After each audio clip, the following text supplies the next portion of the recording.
R.A.W.Vlogcast, and we keep it real. We talk with authentic people who are willing to share their passion. We're at the Washoe House tonight, and I am with Nancy Wright.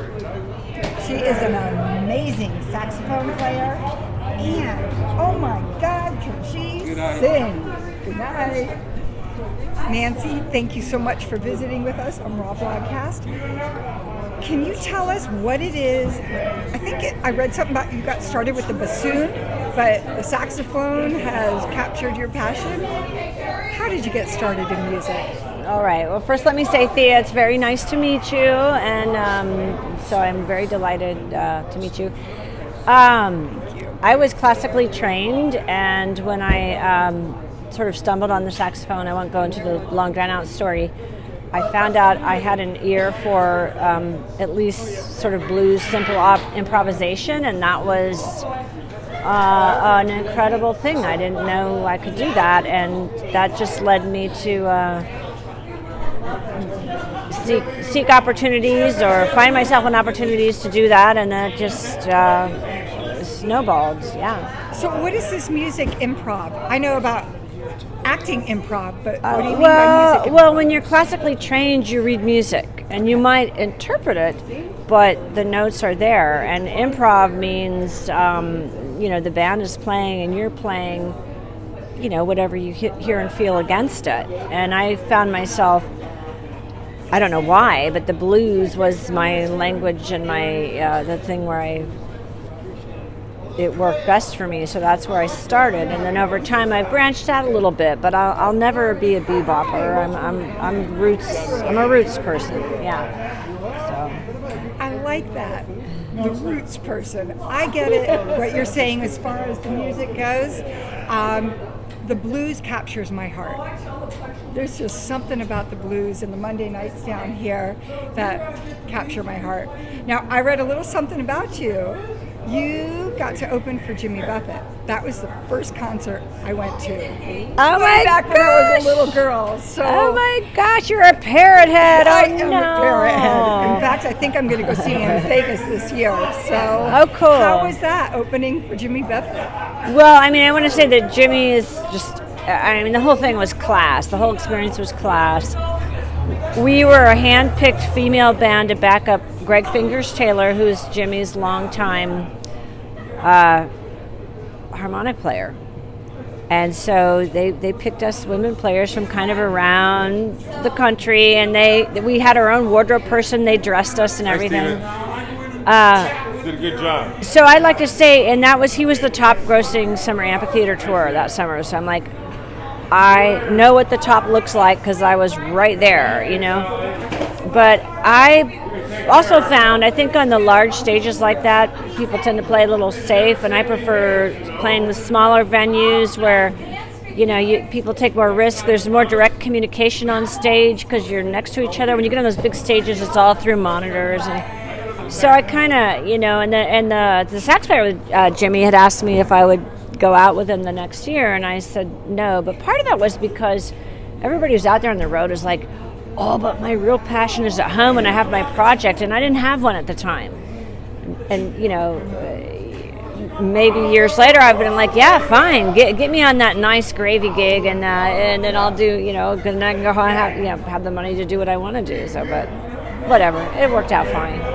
It sounds like a little piece of fun. Any other stories that you'd like to? Well, I see Steve Griffith here, and he is a very important player in my musical life. Yes, I have I definitely have a story. Okay. It's kind of an origin story. So, my roommate, my very good friend, Steve Ehrman, was playing a tour with John Lee Hooker, and he came back, and I was saying how'd it go and what were the gigs like. He said, well, the sax player sat in with us in Columbus, Ohio. And I said, Dayton. Yeah? It was Dayton. Dayton, Ohio. But it was Ohio. So, Dayton, Ohio. I said, oh yeah? Well, how was he? And he goes, Steve, it was a she. And Steve, she ain't no white wine drinker. She drinks whiskey. Oh. No, I've moved on. So martinis. So, be that as it may, I was in a band that needed a sax player. I discovered her number. He was nuts enough I to call called Ohio. her up on the phone, cold. I said, hey, I hear you're really a player. We need a sax player. Do you want to come check it out? And it just so happened she was traveling to a family gathering out in the Pacific somewhere. So she stopped off in San Francisco, and the rest is Bay Area history. I'll embellish the story a little bit. What, more whiskey? Well, yeah. It was Jack, if anybody wants to know. But anyway, Jack Daniels? Yes. Brother Jack. Okay. I had a round trip ticket that was paid for by the family to go to this, go to Australia. And this was back in the day when you could actually have layovers on your round trips. You didn't just have to go there and back. So I did a layover on my way to Australia to audition. And when I left Dayton, I said to my roomie, okay, look, I got this trunk and I got this box. And if I pass the audition, I'm not going to be back here. Can you just put them on the Greyhound bus? And that's what happened. So, and I still can't believe my life ever fit in a trunk and a box like that, because it sure doesn't now. But I know. Isn't that true? Sounds like a lady on the road. But and then it was just and New Orleans music is a huge part of me, and Steve's good work introduced me to that, because I was in Ohio playing. It was a more Chicago blues kind of place. So. Yeah. So, in the end, all was well. It's a great story. It's like a music love story. It is a love of music story. Okay. That's right. Yeah. Oh, so can we say one thing? Since tomorrow is Fat Tuesday, Yes. we want to say, hi, Charlie. Happy Mardi Gras. Yeah, Charlie. And this is Charlie Owen.